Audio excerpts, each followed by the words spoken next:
home building collapsed in April. Millions of Americans aren't paying their mortgages, and several segments of the economy have been reopened, but some may not reopen again. What has that all done to the housing industry? I want to address all that and more on this episode of The Andre Segovia Show. This is The Andre Segovia Show. Thank you so much for joining me on this episode of the program. This is generally where I do the news roundup since it's the first episode of the month, but I'm doing a different approach to it. This is my most experimented on episode or segment of the program, and I want to do things a little differently because I am incorporating video. Normally I wouldn't, so if you're listening on the audio podcast, you're hearing this as soon as this is going up on YouTube and Facebook, so you're not getting any different information. It just so happens that I'm now plastering the information on the videos. Before diving into any of the news articles I have for the news roundup, I want to first address to you that if you missed out on it, for those of you that like and follow on Facebook, you would have seen this first. I have done exclusive content for Facebook first. That doesn't mean it's not appearing in the other sections. It is coming to the main show, and it has made some of it has made its way over to YouTube, but I've done exclusive things for my Facebook community because they've been there asking questions, they've been active, so I figured, you know what, why don't I provide certain things to them first? And that was in the form of trying to explain what this whole rent freeze is, especially here in California and most localized in Los Angeles, what it all meant and what these lockdown extensions are ultimately doing. And on top of that, also to the homeowner and property owners, what then does the mortgage forbearance mean? I did do an episode on that, but I wanted to clarify things as to there's been more information that's come across in the past 2 months during this lockdown period that has come to light as to what effects those forbearance have had on individuals that have utilized it. So if you want to stay in the know, what you should be liking and following my Facebook. It's the hub of everything where I put almost everything there. Of course, the website is where the main show lives, and any video that's over there does make its way over to the Andre Segovia Show. It's just that there's a lot more content on the main program on www.theandresegovia.com, and with the wall finally going up again for Off the Record, please consider creating an account so you can access the exclusive shows and exclusive content that you can only find on my website. Anyway, having said all that, I want to finally dive into the news roundup. The news roundup for the month of May. I didn't really do one for the month of April just because, my goodness, there really wasn't any change to things. There's been a lot of things that have gone on in the month of April. There's been a lot more clarity as to what effect it has had. But the number one question that I've had is it the right time to sell? Is it the right time to buy? Is it the right time to even trade?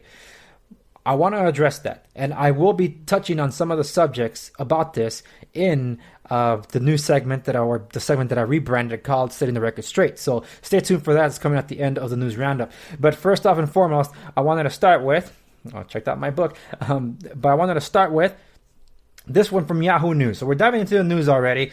This one is about the U.S. home building collapsing 30% in April amid this pandemic, which is not really a surprise because, as the article goes on to say, construction of new homes plunged over 30% in April from the previous month of March amid the widespread U.S. lockdowns. Nobody could go out and do anything. The collapse to just 897,000 units put the annual rate of housing starts at 29.7% below the same month of 2019, the Commerce Department reported. The Northeast was taking the hardest hit, a 44% drop in construction starts. Let me get to the building of multifamily housing saw the most severe impact in most regions. Meanwhile, permits for new construction, which in normal times is a sign of demand in the pipeline, fell 20.8% compared to March. Of course, these are not normal times. Housing is a critical sector of the U.S. economy, and demand was high before the crisis, giving low mortgage lending rates, and builders were struggling to keep up with demand while prices were moving higher. Since the pandemic hit, the Federal Reserve has slashed the benchmark interest rate to zero, which could be expected to help support home buying. But when this article came out, it said 30 million lost jobs. As of today, there's at least 40 million lost jobs to the pandemic, and hopefully some of those are temporarily. So the outlook again remains uncertain. which that also leads into this other one, which then I'll expand on some commentary. This other one from Market Watch, which I actually touched on, and I'll tell you in a bit. Over 4 million Americans are now skipping their mortgage payments, and this is for the month of May. What would it mean for the month of June? I don't know. But what I can tell you is that I've dedicated an entire episode to just forbearance, and you can get an early look at it on Facebook. It's a presentation with slideshows. I'm talking directly to you. It's not in any of the formats that you probably see me do my show before, but I recommend that you go there to see it all break down. And if you find yourself in a position that you haven't been able to recover economically, you might want to go to that. I'm going to leave those links. If you're watching on YouTube, it'll be in the video description down below, so you can follow to find these links on Facebook. If you're watching this on Facebook, just scroll down and you'll find it. And if you're on my show notes at the www.theandrewsegovia.com, it'll be embedded in the post there. So make it a little bit easier for you to track down this information. I'm not going to expand more on this one. I'm just pointing out that over 4 million Americans had skipped out on their mortgage payments, and a lot of them could have paid their mortgages and chose not to. And some of them are realizing that they made a mistake. Okay, so this other one goes into trying to answer the question, is it the right time to buy? It's kind of like playing chicken, where, two vehicles are speeding at one another, whatever kind of vehicles they would be, and see who's going to blink first at the last minute.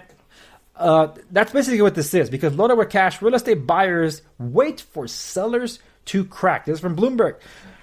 Let's see. Sellers are currently willing to concede discounts of around 5%, while bidders are hoping for about 20% off pre-pandemic prices, said Charles Hewlett, managing director of RCLCO Real Estate Advisors. The estimated gap, which is likely wider in specific cases, has put a freeze on deals. I should do some expanded commentary about this because I've seen this firsthand. I was involved in a transaction that was completed. I was involved in the construction side of things, and we finished it right before the lockdown. Lockdown happened 1 week later. I was surprised the property was in escrow, but it wasn't an escrow for the price that I thought it was. It went into escrow, and it's Huntington Beach in California, so it's not some kind of cheap area. It's an expensive area. The seller conceded $100,000 off. Holy smokes, that was a lot. I thought it was a joke. I'm like, I don't think the seller's going to go for it. But with all the uncertainty, the seller went for it. But that was the only time I saw a price be negotiated down. And that was at the beginning of the lockdown. Ever since then, every single project and property I've been involved with has been a bidding war. And in fact, just before I started recording this, just the day before, I received a communication from my sister-in-law asking if I might know some deals down the pipeline or anything that's available for friends of hers that have been having a hard time buying in her area because they keep getting outbid and they're losing hope. And if they can't find a property that they keep getting outbidded on, they're considering moving out of the state. I'm like, holy smokes. And the reasoning for why they kept getting outbid, everywhere they placed an offer, they were getting outbidded with cash buyers, folks. So this is what we're talking about. There are people that are loaded with cash, called the opportunist buyers, waiting for the sellers to crack. Meanwhile, here in California, which is its own industry, we have a situation where we have cash buyers out there buying. Why would you buy in cash now instead of taking advantage of what is called leveraging a historically low mortgage rate? Those that know. So there you have it. There have been several factors that have affected being able to show houses and things. But I'll get to, I want to save that for the end of the commentary at the end of this episode to explain the next part about what's going on, particularly here in California. But let's go on to the next one. This is from CNBC. The weekly mortgage applications point to a remarkable recovery in home buying. What is this, you might be asking? Recovery in home buying already?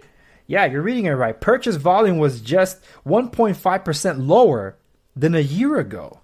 A rather stunning recovery from just over a month ago when purchase volume was down 35%. So when taking that into account, if we were expected to see at least a 35% drop this past month, instead, it came back at least 33%. During the lockdown, folks. During the lockdown. Mortgage applications to purchase a home rose 6% from the previous week, according to the Mortgage Bankers Association. And per my MO, every single article that I'm referencing here will be linked at the show notes at www.theundersegovia.com. Look for this episode. All the resources will be there so you can read this for yourself. So mortgage applications are coming back. And that's stunning for, again, which I'll save to the end. This one's also a bit of a teaser. Environmental justice in the city of Anaheim, city of Santa Ana general plan. This one is an episode in of it itself. Okay. But I will tell you about this briefly because I need an entire episode to address what this is entirely. This is something localized for the city of Santa Ana, but it's something that will be implemented throughout multiple cities or all cities that haven't already done so in the state of California. And I have a lot to say about this, particularly in the negative, for why it will negatively affect any recovery due to COVID. Because this is something that's been in the works for about 4 years with SB 1000, Senate Bill 1000 that was passed in 2016. And it requires environmental justice to be incorporated into the general plan of any city. A general plan tends to be the master plan of how to address the infrastructure, the economy, the demographics, and the education of the city, and how to plan it out to improve it over time. So they want to include environmental justice. Environmental justice is... where is it? Environmental justice seeks to correct the inequity, such as a disproportionate burden of pollution and associated health risks, by reducing pollution and increasing public investments in these communities that are considered an environmental justice community, while also ensuring their input is considered in decisions that affect them. This, again, I will talk about in its own episode, so it's a tease, so stay tuned for that. Like, share, and subscribe, stay know. This part, now we're entering, this one I believe is from the Wall Street Journal. I hope I'm not citing it wrong, because I can't really see the citation here on my thingy too. Just let me get this right before I move on. Yep, it is the Wall Street Journal. For economy, worst of coronavirus shutdowns may be over. Recovery, air travel, hotel bookings, and mortgage applications are among the early signs the U.S. economy is slowly creeping back to life. Now, yes, of course, because we're reopening the economy, that's what it means. But not every state is open, or in some states, not every metropolitan area is open. So we're going to see just how much of that will contribute to some form of economy and recovery. And right now, it's much too early to tell. But the most important factor in all this is housing. So that's the one we're going to be keeping an eye on, of course. All right, so on to the next one, which kind of jumps and builds off this one. This is from Fox Business. Fewer Americans having coronavirus-related mortgage payment problems. The share of homeowners, let me scroll down a bit for you, the viewer, from forbearance plans increased to 8.36% as of May 17th, according to new data from the Mortgage Bankers Association, up from 8.16% the prior week. Job losses, however, appear to be hitting the Federal Housing Administration and Veteran Affairs borrowers harder than others, as the share of Ginnie Mae loans in forbearance rose to 11.6%, the data showed. This one it needs to be updated. It showed at about 38.6 million Americans have filed for unemployment. Nope, it's now over 40. So, as previously reported by Fox Business, about 3.6 million homeowners were past due on mortgage payments as of the end of April, according to data from Black Knight, which is the largest amount since January 2015. The national delinquency rate reached 6.4%, up almost double from March, and the largest monthly increase ever recorded. These numbers, however, include people who have forbearance plans. Meanwhile, a survey showed that the majority of people who requested forbearance plans may not have needed to. The majority of people. And that's the problem that I try to address in my forbearance episode, which, again, I suggest you go look to instead of me recapping almost everything in this one, or else this is going to be a very long episode. So look to that one to really dive into what, if you can pay your mortgage, why you should be paying for your mortgage. And if you really need help, I put the resources on how you can get help, or the options for resources there in that episode, which is exclusively on Facebook, but we're making the audio presentation on this episode after this one airs, or the following week. All right, so now we're winding down. We're getting to the last three stories that I want to cover. This one's interesting. This one's an opinion editorial on the New York Post. I'm not going to read through it all, but I will get to the point of what they're trying to make here. And normally when establishing rent control as to the rent's too damn high, you hear me talk about rent control all the time. This individual, Howard, what's your face? It's on the thing. Howard Husak, I hope I pronounced your name right, is making the argument that perhaps it is time to end the rent control. And he gives the financial reasons for that. Being that the rent control is to control the vacancy rate. But now with issues of landlords not being able to put tenants into the units, and tenants not even being able to find units because the landlords are withholding it, and they're withholding it because they're afraid that the new tenant's not going to be able to go in there and pay them the rent, or will purposely withhold the rent. And then in the case of landlords, and including commercial landlords, fearing about the rent collections, the lease collections.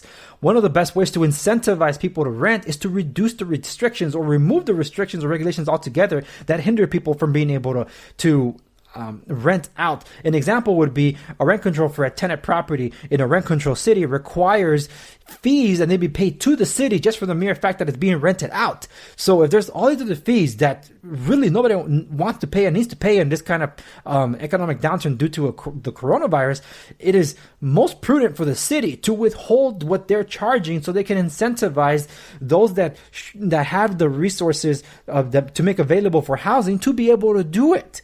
Even if it's temporary, New York should at least practice that and see where it goes. That's the argument that Howard Husak, who is a senior fellow at the Manhattan Institute, is arguing here. Because if they can remove the regulations, which includes the building restrictions, then builders will be able to build housing for people that need it. So basically, that's the way the news goes.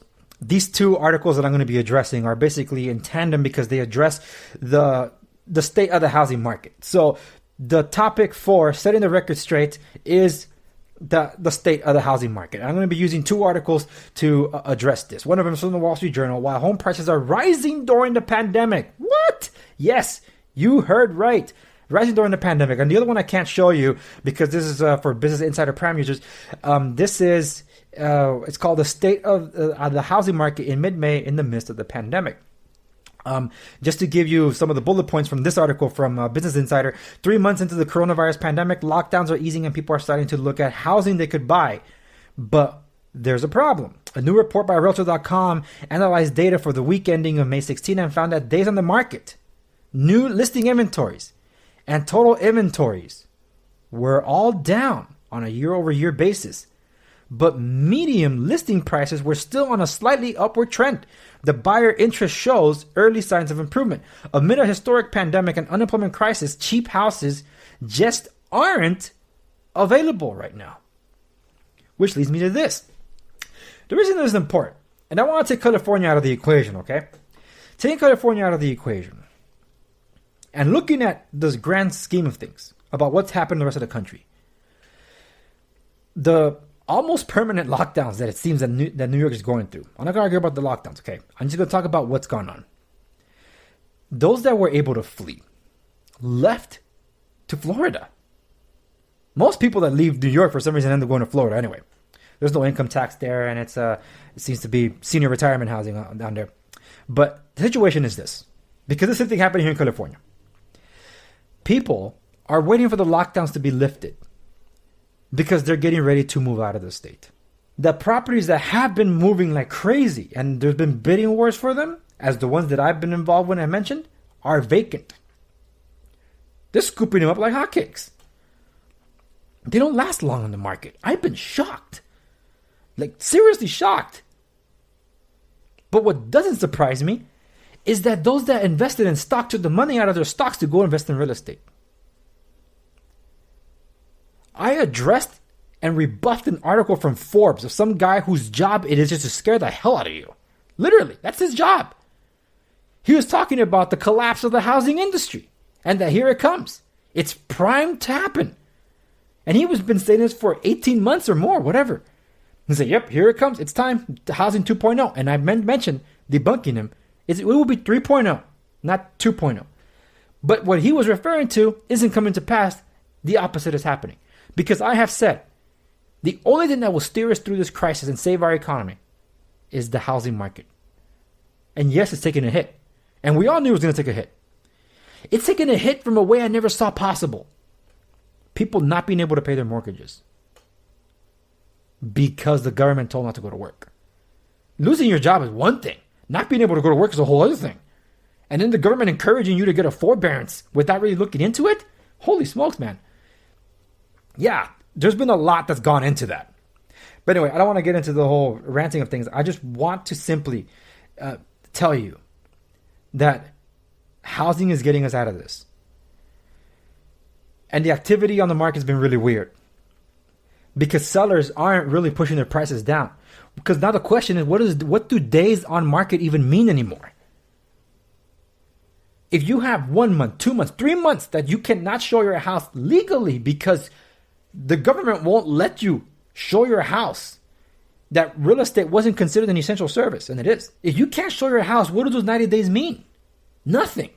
Because when you're going to buy a house, you want to see the house that's gone to the market. It's one of the hot ones. Like, look, it's just at the market. Let's go check it before someone else scoops it up. What does it mean now if you see a house like, hey, it's been on the market for 90 days? What's the reason there? Is the seller unreasonable? Is there something wrong with the house? How many offers have they gotten? Is it in the bad neighborhood? Then you go check it. Nothing wrong with it. So then what's the deal? What's taking so long? Then you find out, well, it's been 3 months since the government shut down. And we haven't been able to show it at all. You're the first in 3 months. So what does days on market mean anymore? First off, it's going to make my job a lot more difficult to weed out which are the good and the bad deals. But it's also telling that this is a lot of uncertainty in how this will affect overall. Because normally, summer is the hot time of season to shop. But what does it mean now if we lost about 2 months of the housing market due to COVID?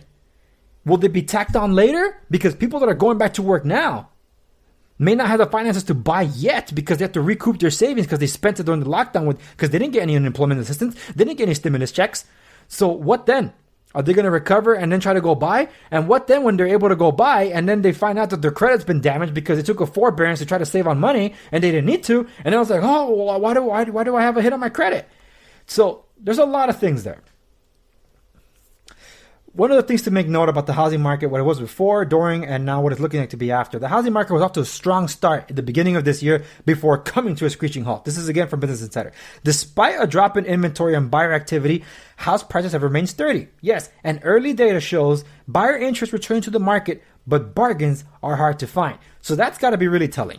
That bargains are really hard to find. And in California, where things are being scooped up in cash, no banks are involved, man, that's crazy. So what is the state of the real estate? Steady. Of course, some places are harder hit than others. But generally speaking, it's steady and it's recovering. And it will get us out of this crisis. But we need more of you to be able to go back to work soon and safely to be able to address all this. Whatever housing collapse that was being predicted, and if it did happen, it wouldn't have been because of whatever they were predicting. This unprecedented times, unprecedented things. And seeing people out there still buying, it gives me hope. It gives me joy to know that not all is lost. And also to be reminded that life goes on. One of the things that, let me switch over to this now. Check out my book. It's a history book. I'll actually delve into that. Check out my episode where I interview myself about this one so you can learn more about the book. But one thing I just want to close out in saying is that life never stopped, and we get stark reminders that that there are other things happening in this world.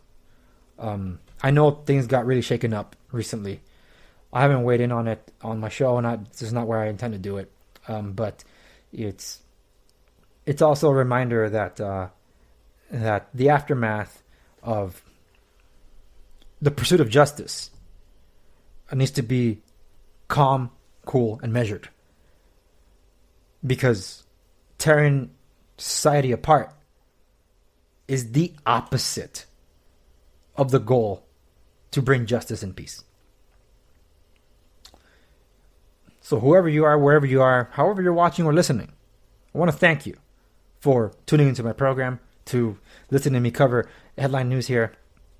And also, just for just spending time with me. Because in a way, I tuned into the people just to spend time with them too. Even though we're not really interacting, but you're listening to me out, I do find that like we're spending time together. So in a way, we're connecting. So I do thank you for that. It really makes you feel involved in some way to bring you some kind of digest or distraction for the day, or to inform you about your decisions and choices, especially in the world of real estate. So I hope you are well. I hope you're safe. I hope you're healthy. And I wish for you and yours all the best. That's it for this episode of the Andrew Segovia Show. Remember to like, share, subscribe, stay to know. Follow me across all the socials. I will become active again in Twitter. I've been a little bit hit or miss because of a cesspool of things there, but I am becoming more active there. And stay tuned because there are other things happening. But most of all, listen to my Off the Record episode because you're going to find out a lot more about what's coming for those that join Off the Record. That's it for this one. I'll see you in the next one.